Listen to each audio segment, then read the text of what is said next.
4, 5, 1, 1. C'est ok, impeccable. Si on regarde de quoi est composée la matière, vous êtes de la matière, d'accord? De quoi vous êtes composé? D'atomes. D'atomes, d'accord? Et un atome, c'est composé de quoi? D'électrons et de neutrons. Oui? Électrons et neutrons? Ouais, il manque quelque chose? Oh, je m'en souviens plus. Électrons, Ah oui, protons. voilà. Neutrons et protons, ça forme quoi? On appelle ça comment? Et un ion, je sais Non. plus. Comment on appelle ça?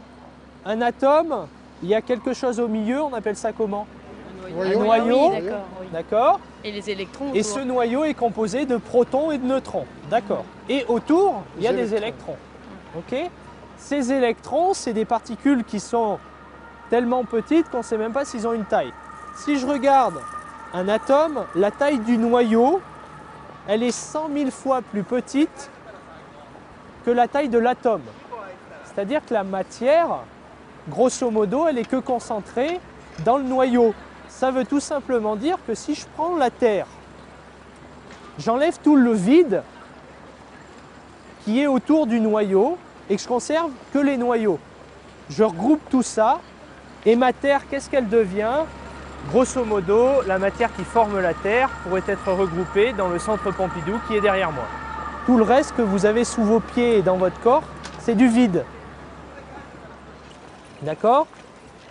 J'entendais madame dire qu'elle allait faire des cauchemars. Donc je vais continuer pour la conforter dans son idée.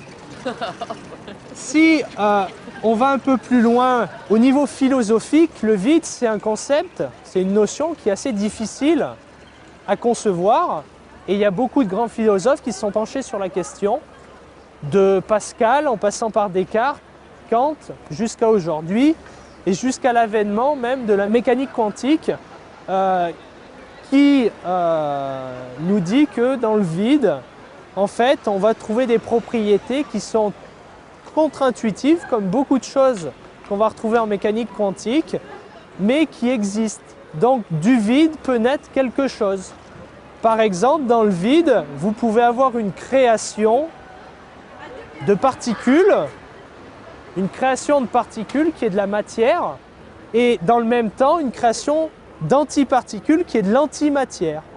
Très rapidement, ces deux particules et antiparticules vont s'annihiler pour créer de l'énergie, et on parlera d'énergie du vide.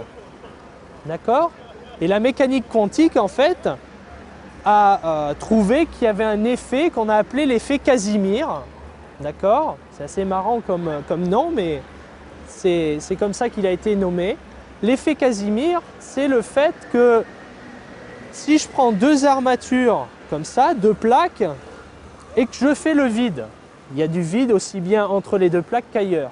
Ben en fait, l'énergie du vide, la densité d'énergie ne sera pas la même entre les deux plaques qu'à l'extérieur des plaques.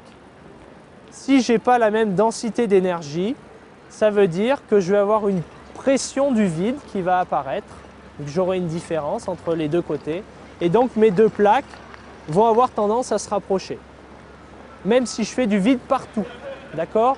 Quand vous parlez de vos deux plaques, la Oui. densité de la matière n'est pas plus importante entre les deux plaques, le fait de la contracter, le fait qu'on contracte quelque chose, Non, qu'à l'extérieur c'est beaucoup plus... non, non. Non, c'est pas ça. En fait, on considère qu'il y a quasiment plus de matière. Ah, il y a je plus fais du un vide. Mhm. Alors expérimentalement, on ne fera pas un vide parfait, Mhm. mais on va faire un vide qui sera le même partout. Ah d'accord. Si je regardais chaque centimètre cube Mhm. d'espace, combien il y a de matière, il y en aurait partout de la même façon. D'accord? Donc l'explication, ça ne serait pas qu'il y aurait un déficit entre les deux plaques par rapport à l'extérieur. D'accord? En fait, cet effet Casimir dit que les propriétés du vide dépendent de la géométrie de l'espace dans lequel on se trouve.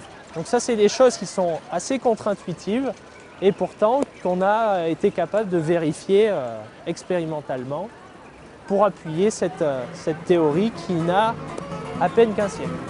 Ben, merci beaucoup de votre attention et puis je vous souhaite une bonne fin de journée.